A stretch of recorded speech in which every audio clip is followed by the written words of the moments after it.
परमेश्वर के मधुर और मीठे नाम में आप सबको नमस्कार करता हूँ। और आज एक बार फिर एक अच्छी बात परमेश्वर के वचन से आपके लिए लेकर आया हूँ।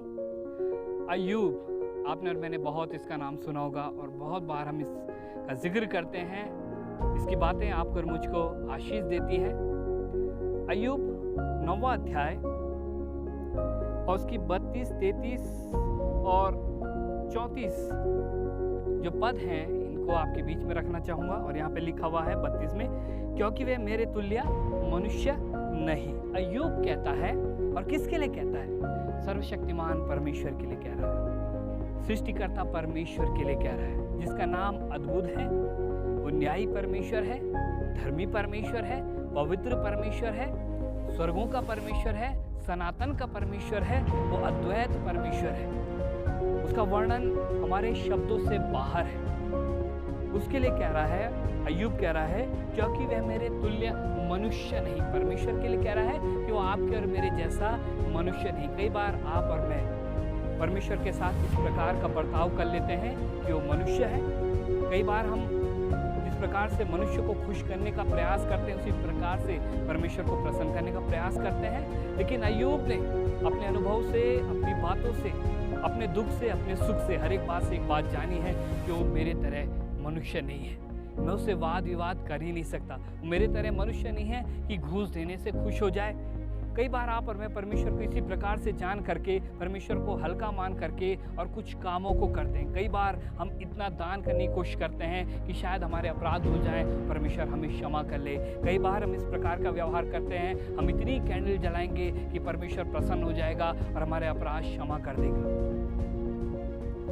कैंडल बनाने वाला, कैंडल जलाने वाला दोनों एक बात जानते हैं, किस प्रकार से परमेश्वर अपराधों को क्षमा नहीं करता, इस प्रकार से उद्धार नहीं मिलता, इस प्रकार से मोक्ष की प्राप्ति नहीं होती। नहीं तो दुनिया में हर एक आदमी इसी प्रकार से मोक्ष को, उद्धार को प्राप्त कर लेता। अय्यूब एक बात समझ गया और उसने कहा, वो परमेश्वर मेरे जैसा नहीं है। कहता है, क्योंकि मेरे तुल्य मनुष्य नहीं कि मैं उससे वाद विवाद कर सकूं।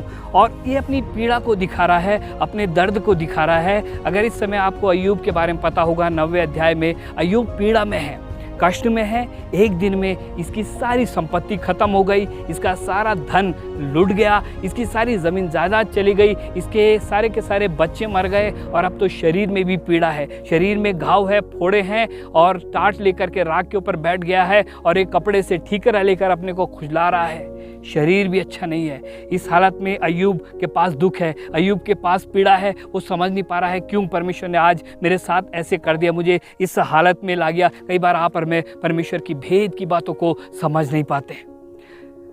लेकिन अगर आप इसके 42वें अध्याय को पढ़ेंगे तो आपको पता लगेगा कि परमेश्वर ने बदले में अय्यूब को दुगना भाग दिया, दुगना सुख दिया। कई बार आप और मैं पीड़ा को झेल रहे होते हैं, लेकिन मैं आपको एक आशा वाली बात बताता हूँ कि आप और मैं बदले में दूना सुख अवश्य पाएंगे।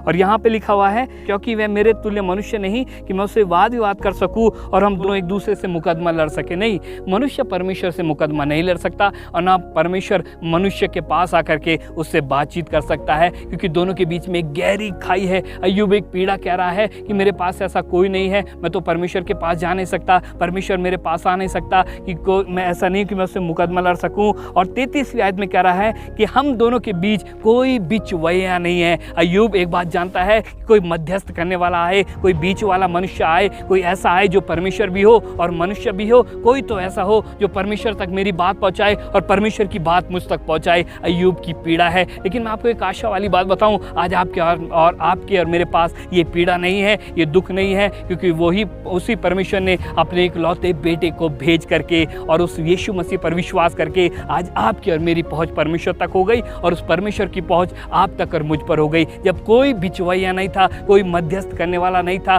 कोई नहीं था बीच में जो हमको परमेश्वर के बारे में बताए, कोई ऐसा नहीं था जो हमारी दुर्बलताओं को लेकर परमेश्वर के पास में जाए, परमेश्वर की महानता हम पर प्रकट करे। तब परमेश्वर ने अपने एक लौते बेटे यीशु मसीह को भेजा। और यहाँ पे अय्यूब अपने दुख को कह रहा हम दोनों के बीच कोई बिचवा नहीं जो हम दोनों पर अपना हाथ रखे। हाँ, इस पार्टी की बात भी सुने, उस पार्टी की बात भी सुने, परमेश्वर की बात भी बताए, मनुष्य की बात भी बताए। ऐसा कोई बिचवाया नहीं है। लेकिन आज आपके मेरे पास आशा बच्चा है, यीशु मसीह के रूप में आपके और मेरे पास एक बिचवैया है। जब हम प्रार्थना करते हैं यीशु मसीह के द्वारा तो हमारी प्रार्थनाएं सुन ली जाती है। जब परमेश्वर आशीष देता है तो यीशु मसीह के द्वारा जो उसने सलीब पर अद्भुत काम किया उसके द्वारा हमें आशीष देता है। और उसके बाद लिखा हुआ है वह अपना सोटा मुझसे दूर करे। सोटा अर्थात दंड, अर्थात ताड़ना। अब वो अय्यूब कह रहा है कि मुझ पे ताड़ना हुई है, लेकिन अब एक बात चाह रहा है कि वो अपनी ताड़ना मुझसे दूर करे। हाँ, ये ताड़ना कैसे दूर होगी? कोई बिचवैया आएगा और वो उस ताड़ना को दूर कर देगा। यीशु मसीह पर जो विश्वास रखते हैं, बाइबल बताती है उन पर दंड की आज्ञा नहीं होती, उन पर ताड़ना नहीं है, उनके लिए सोटा नहीं है। और लिखा हुआ उसकी भय देने वाली बात मुझे न घबराए।